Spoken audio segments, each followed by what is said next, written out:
Okay.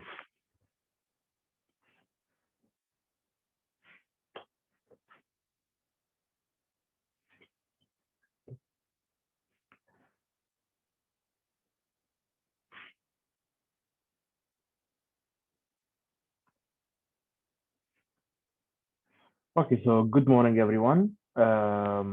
Today we have Dr. Fay AlKhalifa.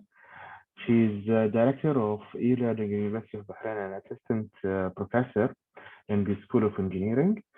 Her PhD was on urban sustainability and transforming culture in the Arabian Gulf from the University of Sheffield. She's working on sustainable cities and sustainable urban developments, a good advocate on this. And today she will tell us more about sustainable cities, sustainable smart cities, generally speaking. So, Dr. Fay. Good morning, everyone. It's really a pleasure to be with all of you here today.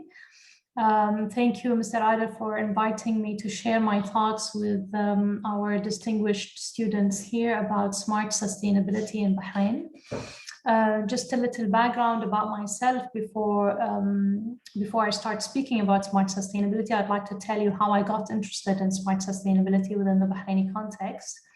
I graduated from the University of Bahrain with a bachelor's degree of architecture, and I went to the UK to do my postgraduate studies. And I did my master's in conservation and regeneration, and then part of that master's degree was to look into reviving cities, or the idea of city regeneration. And from there onwards, I was really interested in the idea of how can cities become better generally. And then translation of how cities can be better came out to this idea of how can we enhance the sustainability of our urban environments. And then in my PhD, I indulged further more into the topic, and I did my PhD in cultural change and urban sustainability specifically. I did study 3 urban areas in Bahrain and see how sustainable they are in terms of their 5 pillars of sustainability: the social, the cultural, the environmental, the political, and so on. And in my postdoc studies after finishing my PhD, I really got interested in the idea of smartness of cities as well, because it was a really hot topic at that time. So today, all of my work and publications is around that topic of smart sustainability and how can we attain smart sustainability within an urban context. I get that you are all here students of mechanical engineering, if I'm not mistaken. Is that right, Mr. Adel? Yes, mainly mechanical engineering, and we have some French students who are doing an exchange program with us. Right.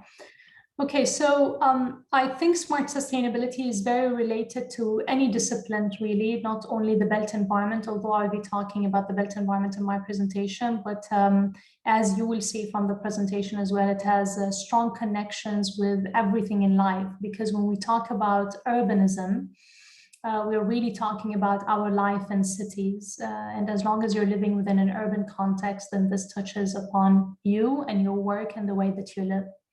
So allow me please to just share my presentation with you today. So not only that we will be talking about smart sustainable urbanism, we will also be talking about the feasibility of that. Is there a market for smart sustainable urbanism? Who would be interested in applying such interventions into our cities, and are they going to be successful, is what we're going to talk about today. Can you see my presentation all right, Mr. Adel? Can you all see my presentation? Yes, it's visible. Yes. Okay. Yeah, perfect. Okay. So we were going to talk about the definition of terms. What is smart urbanism? What is sustainable urbanism? And then what is smart sustainable urbanism? And what do we mean when we talk about that? We're going to talk about some of the SSU technologies, smart sustainable urbanism technologies, what makes urbanism smart to achieve sustainability. I'm going to talk a little bit about the market. How do we know that there's a market for smart sustainable urbanism? When you graduate and go into your field of work, you would want to work on things that are realistic to the company that you are working with. So how are you going to convince your employer, or if you're self-employed, how are you going to convince your lenders that you need that amount of money to invest in such technologies? Challenges to smart sustainable urbanism. I'm going to talk about the Bahraini context and then some concluding remarks. So if we look at urbanization around the world, this is a map of the new urban world. And you can see that the Arabian Gulf region, here in red, is some of the most urbanized countries in the world. Bahrain particularly have a very high density. So the population that is urban in Bahrain is almost the entire population. We rarely have anyone who is rural in Bahrain, but Bahrain is a very interesting country because we, although sometimes call our different urban spaces cities, like we call Rafah City, Mharraq City, and so on, but what really makes a city a city? It is really the existence of the play, work, and live situation.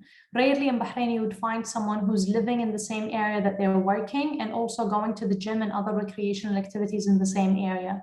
Most of us live in places that are not next to the place that we work. I'm here, of course, talking about the pre-COVID situation.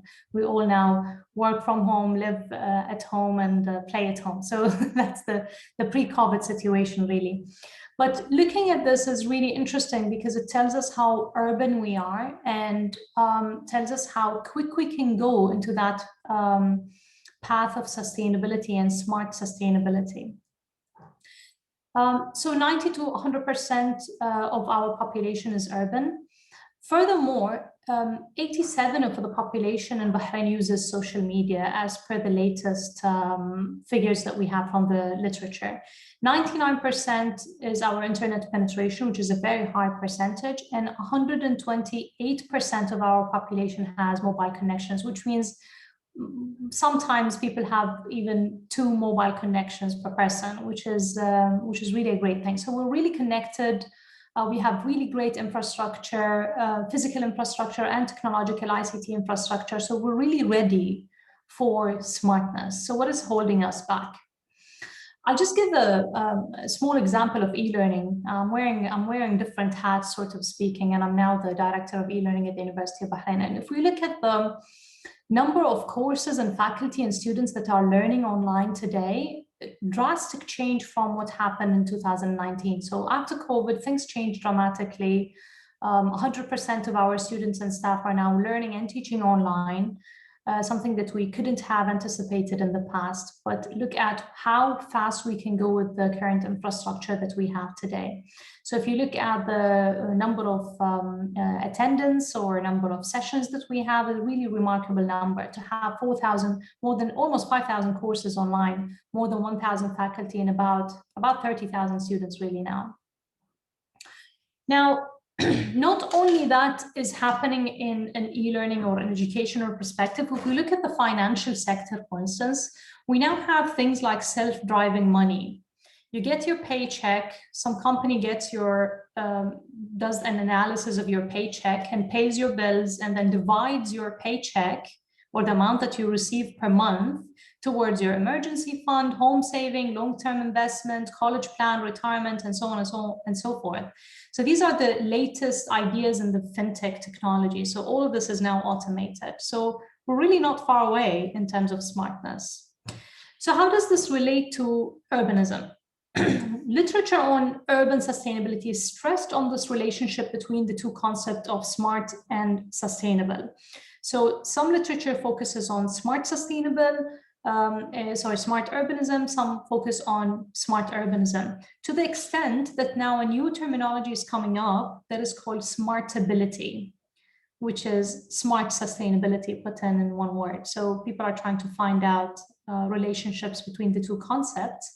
And if we look at the two pillars of smartness and sustainability, we would find that there is a lot of interaction between the two. And there are a lot of shared territories and grounds.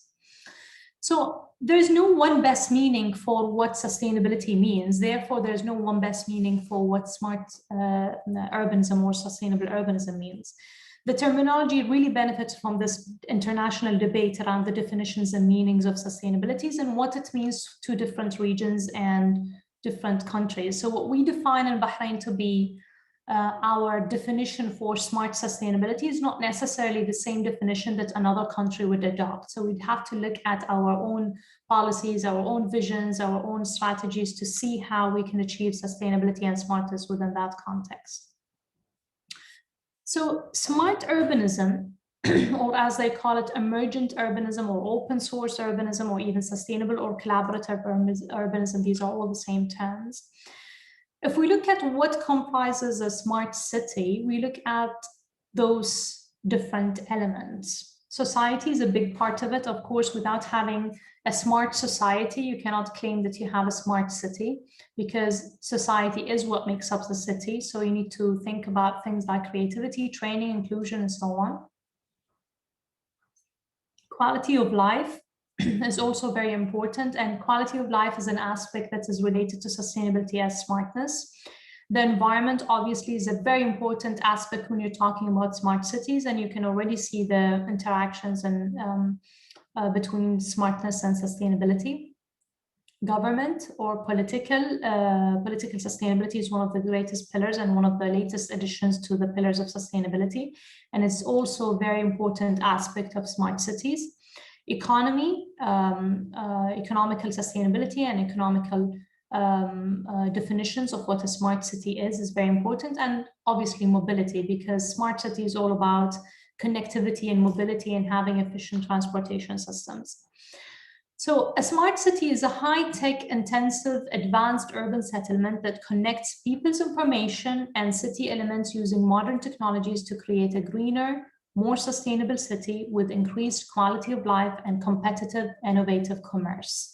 So it is about living the optimum life that we can live with the resources that we have today, using the best of our knowledge of the technology that exists in the world today, both to facilitate our life and also to collect the information and analyze them and helps us make better decisions for the future. There are really many drivers for smart urbanism. So when we design a city or when we design an urban settlement, how can we decide if that urban settlement is smart or not, or sustainable or not? We have to have a certain drivers or certain pillars or certain grounds that would enforce that sense of smartness and sustainability in our areas. The first is compactness, and this is a very controversial aspect now of smart sustainable cities, particularly after COVID, because we're all now talking about social distancing and how we should keep space between one person to another because of the pandemic. But is it really sustainable on the long run? How is this going to impact our cities? And are we better off being condensed and being in vertical settlements, for instance, or are we better off in scattered life that we can maintain social distancing in? By all means, compactness is a very important aspect of smart sustainable urbanism, and it should also remain an important aspect after COVID. We will have to deal with that very sensitively after this era that we're all passing through, but for sure, to capitalize all of the benefits that we have to have compactness in a smart sustainable city. Complexity is very important, obviously, because we have to use the technology and complexity of our systems, and having different systems will require that our systems really connect to each other, which takes us to the next one, connectedness. So yes, we do have complex systems within our urban environment and our cities or organizations, but unless this complexity have the right connectedness in it, then it will not be as efficient for us. So for you to have smart sustainable urbanism, you have to have complexity in the systems and connectedness in those systems. Collaborative, of course, cities that are smart and sustainable are places that foster a cohesive sense of community that builds on the social capital. And as I said, investing in a human capital of the city is one of the most important aspects. Coefficient, places that factor in local environment, capital, in all aspects of daily life, and also the uniqueness of the space that we are in terms of climate, in terms of the requirements, cultural requirements of the society. Co-productive, there are places that are open to emergence and change by facilitating individual and collective action. Being not anything other than that, again, with the situation that we're running through, I mean, change is the only constant thing. If you don't change as quick, then you're outdated. And the same applies to our cities. If our cities are not able to change as fast as we change as a society, then it becomes redundant, and no one would want to live in that urban area. Coolness, of course, we all have our own character and unique complexities within us, and this also should be reflected to our urban environment. We should really reflect it in a way that shows our sense of identity, ethics, and values without really having anything to do with taking away from any other person.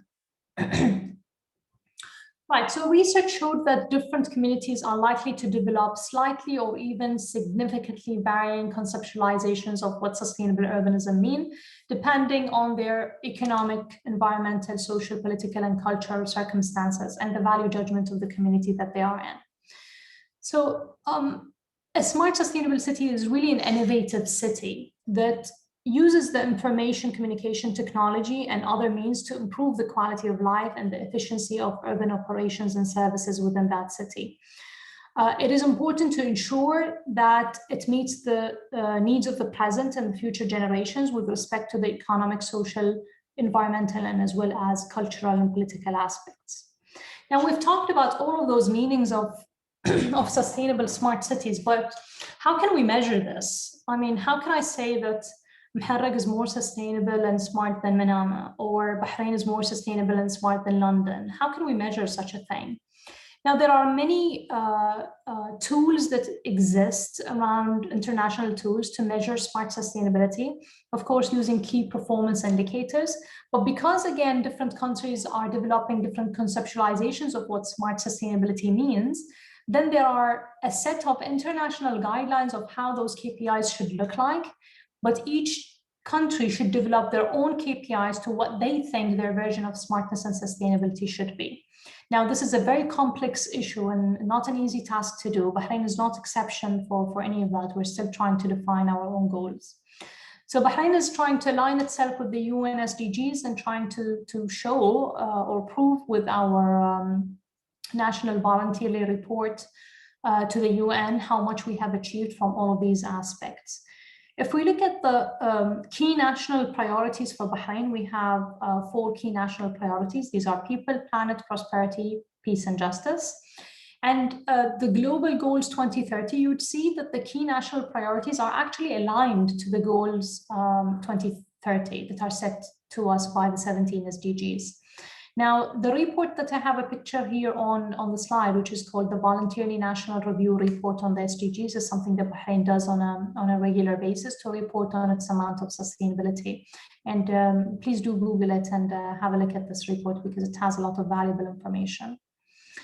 So now looking at those key national priorities mapped against the global goals 2030 in details, you would see that for instances, one of our key national priorities, the first one is people, is really connected to social inequality and poverty, gender equality, housing and services, health and nutrition, knowledge and culture.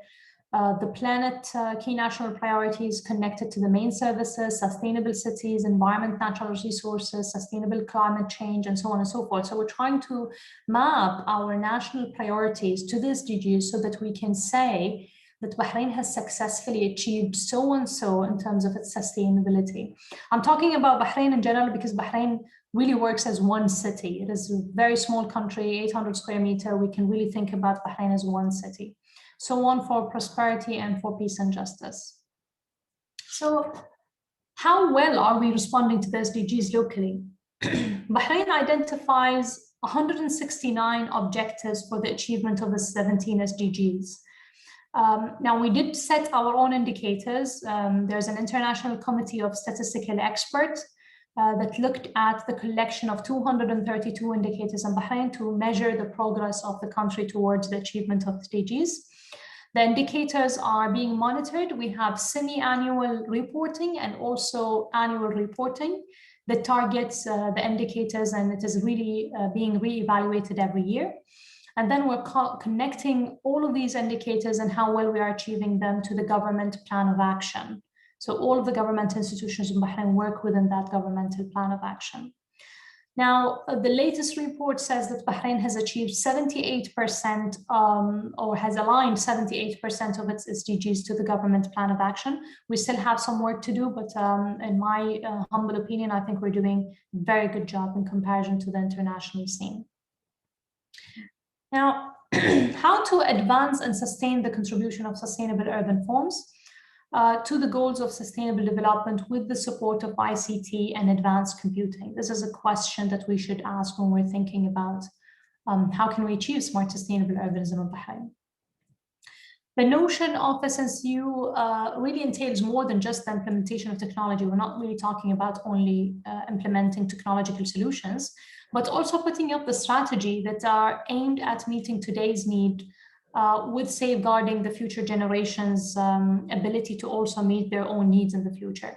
It is about understanding the city itself, identifying the goals, the stakeholders, and the priorities in a way that really enables us to make up our best potential. So in terms of technology, what are the number of technologies that we can use in Bahrain?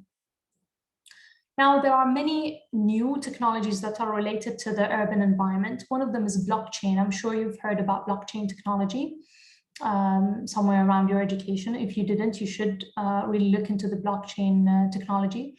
It is very important to use the blockchain technology, and it is really the future of the real estate sector and the building industry.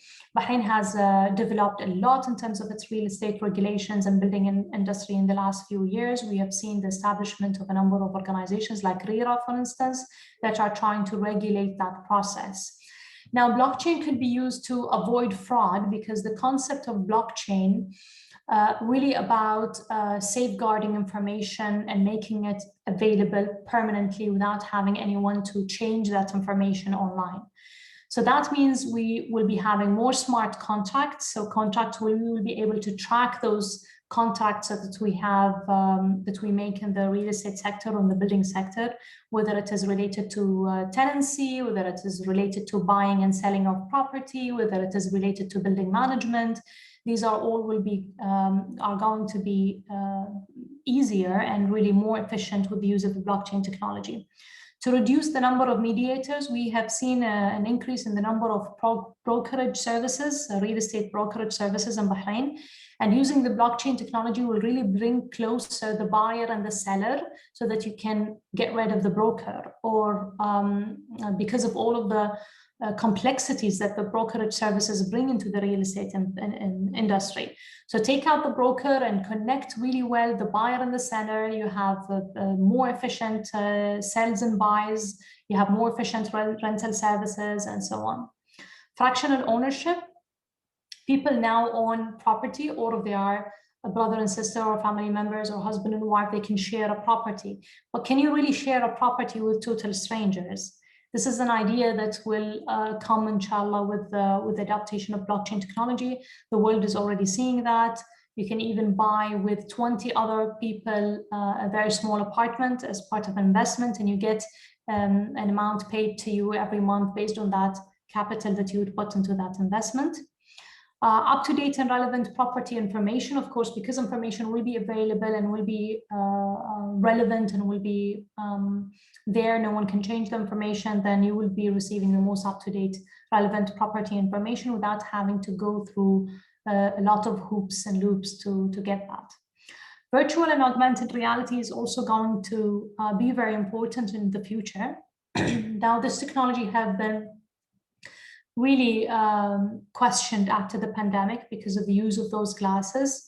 But now, because you have more of portable virtual augmented reality glasses that you can use, then companies are now, or providers of such technology are looking into now, okay, how can we utilize virtual and augmented reality to the best of our abilities without having people share those glasses? So this is a current debate in terms of the technology of virtual and augmented reality. The use of virtual and augmented reality is very important in smart sustainability, and particularly in aspects of reviewing building permits or in the issuing of building permits. Usually what happens is an engineer goes to the site and checks if the building that is now being built has actually been built according to the plans. Now this involves a lot of human error because that's a person who goes in to inspect. So how can we now do that in a way that does not require inspection of that sense? So using of virtual and augmented reality glasses, where it is even mixed reality glasses that are now connected to the data center so that someone else as well can check not only the person that is on the site, but someone at the background as well. So these are things that we are talking about when discussing virtual and augmented reality. Business intelligence, the use of big data is everything now, app development to improve the interaction between stakeholders in the building industry, BI reporting for decision-making. How do we know how much buying and selling is happening every day in the real estate sector every day? And how do we know if a property is going to behave in such a way in the future in terms of its real estate value? These are all important decision-making tools that can be obtained from the BI reporting that we can implement in our building environment. Smart homes and societies. Now, this has really become a reality in every home. Since most of you are now learning from home, then I would say that you have the technological abilities in your home to connect you to someone else to learn elsewhere, which means all of our homes are starting to become smart. We see now that there are IoT devices that are connected to our homes now. ACs in the Bahraini market, for example, we have inverter ACs that connects your Wi-Fi, then you can use your phone to turn off and on the AC from outside your home. You can answer your doorbell from outside the home now. These are all technologies that are available in the Bahraini market and are being used today. So yes, we do have all of these technologies, but how do we know if there's a market for them?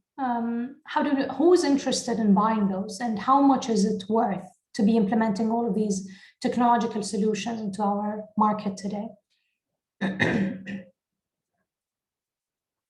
So I apologize. That's what happens when you talk so much. Okay, so let's play a little game of which would you rather. Now, you don't have to really tell us your answers, or you could put them in the chat box if you would like, but I'd like you to just play this game because that's how we actually do research, by using that game.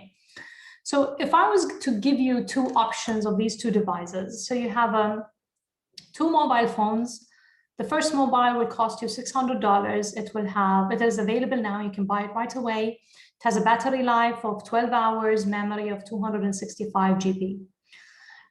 Would you buy this phone, or would you buy a phone that costs you $700? It is available in 3 weeks' time, not really immediately. It has a 17 hours battery life, and it has a memory of 128 GB.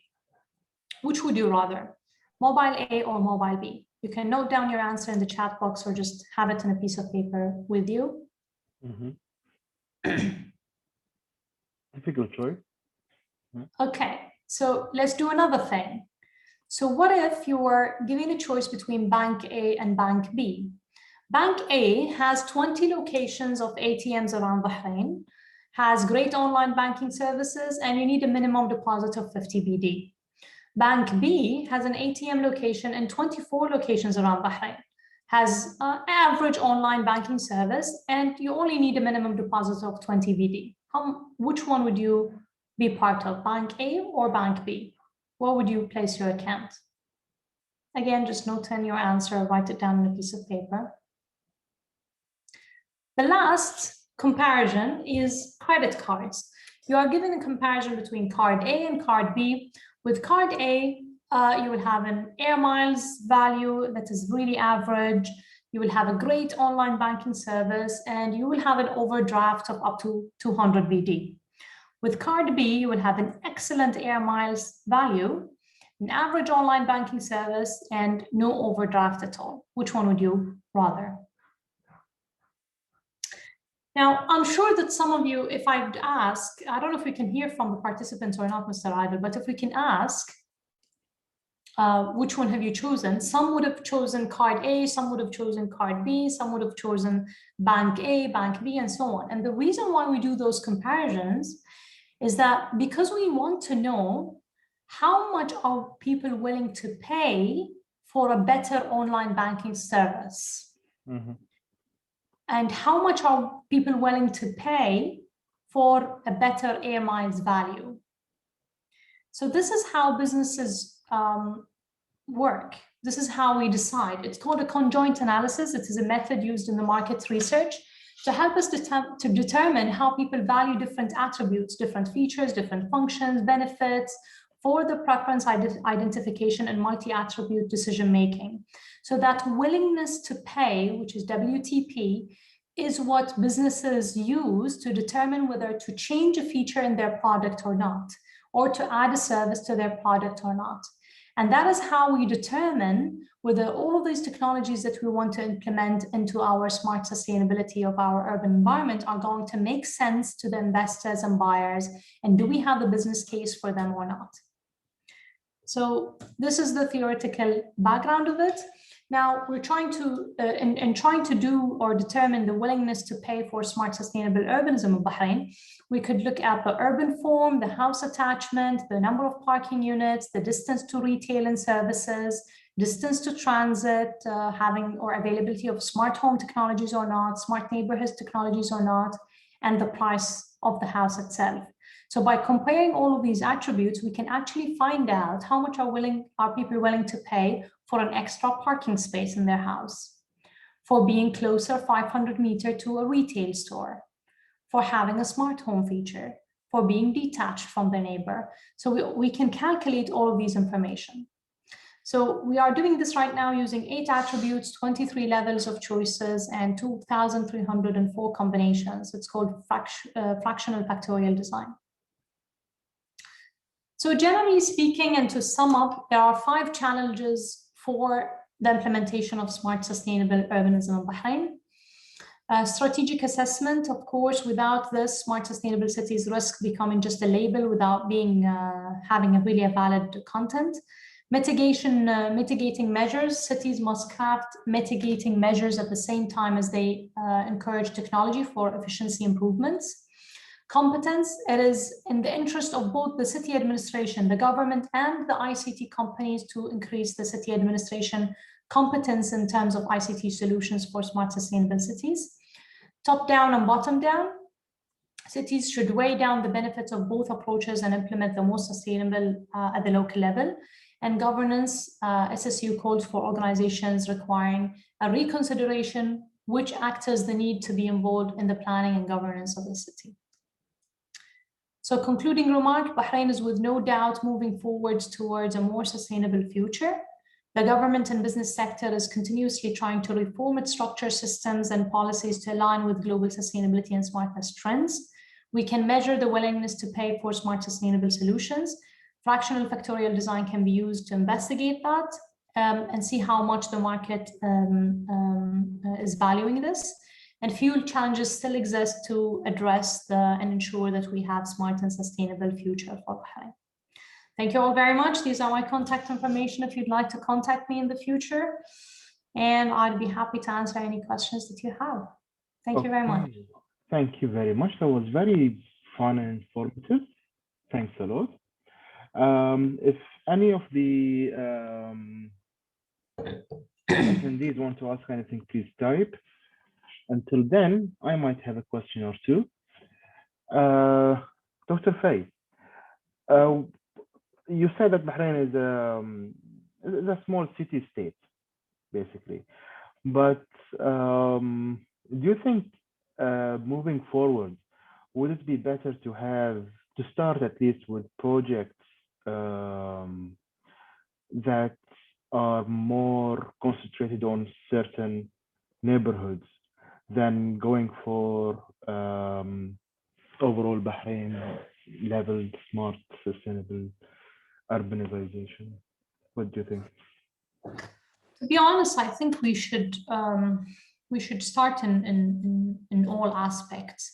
We do need the policies and the regulations and the governance side of it. So we do need to identify what are the KPIs that are related to our government plan of action and what the country aspires to achieve, generally speaking. And we do need to test this on smaller urban spaces. I mean, we do have many new developments now, like Diyar Muharraq, Dalmonia, certain parts of Amwaj, Southern Government, and so on, that we can test this really on a small scale, as you have mentioned. I think this should come into the picture, but because those smaller areas are still operating within the overall governance policies environment that we have in Bahrain, they can't really deviate from that. They tried doing this with the Princess Charles Foundation project down in southern government, and they had lots of long debates with Ministry of, for example, Interior Affairs for the regulations of traffic and how we can re-regulate the traffic system within that city to have something new and different. But it's really, if you don't have that governance policy structure that allows you to deviate and do things freely, it is really hard to implement in real life in an urban area. So I think we should work on both, really. Yeah. Yeah, thank you. That's an issue, the governance and legislation behind certain things. Usually, or almost always, when the legislation is not helping, the economic compatibility and competitiveness helps. So do you think, or what is the direction for the future for Bahrain? Should we make certain aspects of small sustainable cities more economically competitive and let the legislation, for example, catch up at its own pace? I think the people whom you want to get interested in this are the developers, are people who are trying to make money out of making urban areas better. Because if you get to convince these, they will be designing smarter and more sustainable environments because they know they're going to benefit from it. The biggest struggle is not being able to define this financially, or not being able to show the long-term benefits financially of doing that, because all of the stakeholders are really interested in the developer just doesn't really care if the building is green or red or blue as long as it brings money in. So I think convincing them that green solutions are actually even economically beneficial for the developers on the long run, then the legislation, as you said, will follow suit. Then we would be able to do better things. I think just enforcing the regulation without having the business case for it would not make us go anywhere. So I guess for students, generally speaking, if they want to work on projects or want to campaign for something, they can work on developers, work on making this more economically attractive, generally speaking. I guess that will be a good direction for a lot of students. Yes, by all means. Yeah. Okay, Dr. Fay, I'm not receiving questions right now from students because it's been an odd timing for them. They have classes mainly at this time, but they might come back to me later on. Okay, so if I get anything, I will forward questions to you maybe after a week or so, if there is. I would be very happy to answer them. Yeah. So thank you very much. That was extremely interesting, very informative, and exciting as well. So thank you very much for your invitation, and it was really a pleasure to be speaking to all of you here today, and I look forward to answering any questions that you have in the future, inshallah. Thank you all for the invitation. Thank you very much. Thank you. Thanks a lot. Bye.